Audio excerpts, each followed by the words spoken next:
যা বললেন মানে ব্যাপারটা এমন না আমরা বলছি যে ঝরে পড়ছে না, ফলে এইটা কিন্তু আমরাও জানি ঝরে ঝরে পড়েছে অনেক।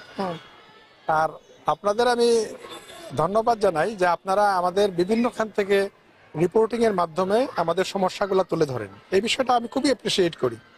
আমি প্রতিদিনই পেপার কাটিংগুলো দেখি যে আমাদের নামে কি নিউজগুলো হয়েছে, এবং যেখানে আমার মনে হয় নজর দেওয়া প্রয়োজন আমি সঙ্গে সঙ্গে এটাকে নির্দেশ দিই যে এইভাবে বিষয়টা নজর দেওয়া হোক, বিষয়টা তদন্ত করা হোক, দেখা হোক, এই ধরনের প্রসঙ্গগুলো।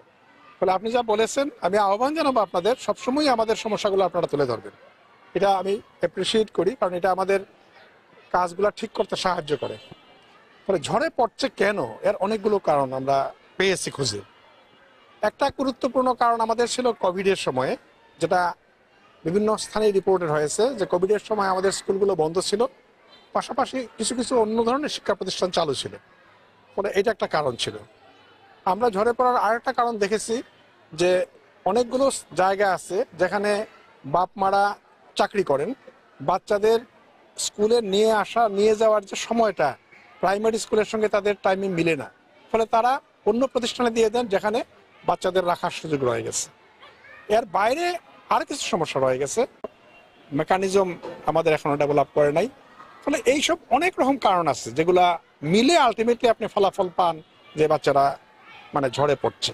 এই ফলে বিষয়টা আমরা জানি এবং বিষয়টা কিভাবে রোধ করা যায় সেই ব্যাপারে আমরা ব্যবস্থা নিচ্ছি।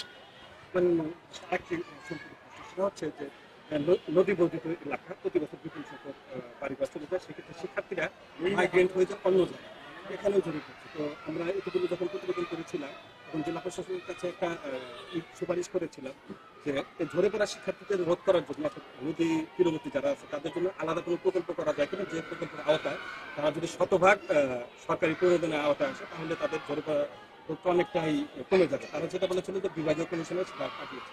তো সে বিষয়ে আপনারা কোনো কিছু জানতে পেরেছেন কিনা, আপনাদের নদী ভাঙন কবলিত শিশু পর্যন্ত? না, নদী ভাঙ্গন কবলিত শিশুদের জন্য সত্যি বলতে স্পেসিফিক আলাদা প্রকল্প নেই কোনো এখনো আমাদের। ফলে এটা ভালো হয়। আমি যে অঞ্চলগুলা এরকম সমস্যার মুখোমুখি, আমি সেই অঞ্চলের যারা আমাদের কর্মকর্তা আছেন তাদের আমি নির্দেশ দেব যে একটা পরিসংখ্যান দেওয়ার জন্য আসলেই ব্যাপারগুলো কেমন, এবং প্রস্তাব করার জন্য। কারণ অনেকগুলা সমাধান আছে যেগুলা দূর থেকে বসে ঠিক বোঝা যায় না। যারা স্থানীয় মানুষজন তাদের সঙ্গে কথা বলে পরিস্থিতি দেখে বোঝা যায় যে কি একটা বিকল্প সমাধান হতে পারে।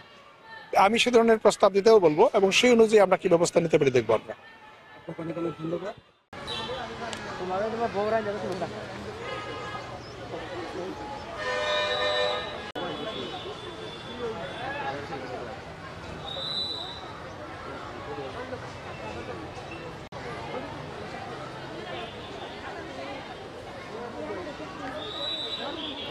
আমরা দাঁড়ায় থাকি না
Gracias.